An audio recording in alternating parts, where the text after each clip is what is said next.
Welcome back to Square Off. Education is one of the top issues for voters, and the state's next governor will have a big say in K-12 schooling. Governor Doug Ducey had to respond to a historic teacher strike. He'll leave office having signed the largest school voucher expansion in the country. So where do Democrat Katie Hobbs and Republican Kari Lake stand?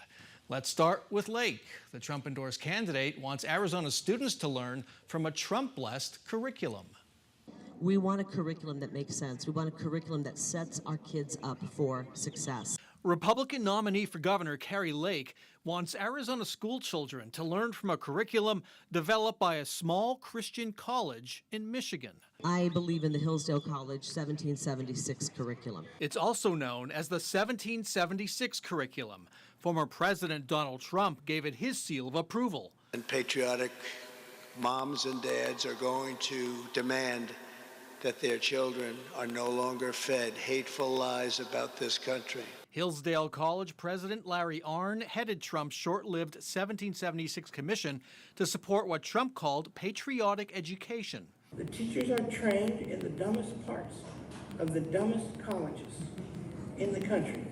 In this hidden camera video obtained by a Nashville TV station, Larry Arnn mocked public schools with language often used by right-wing critics. They're messing with people's children, and they feel entitled to do anything to them. The 1776 curriculum promotes a conservative reading of American history. One theme, blaming progressives, Democratic presidents, for the greatest deviations from the original Constitution.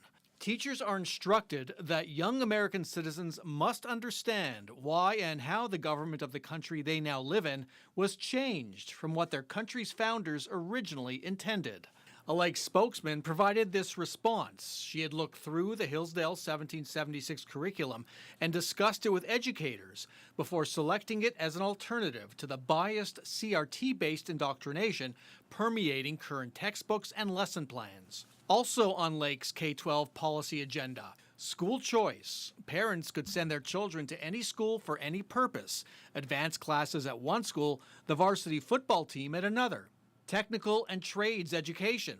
Lake would give students more options to attend technical or trade schools as soon as their sophomore year in high school. What I'm hearing most from people is they want us to fund our public schools.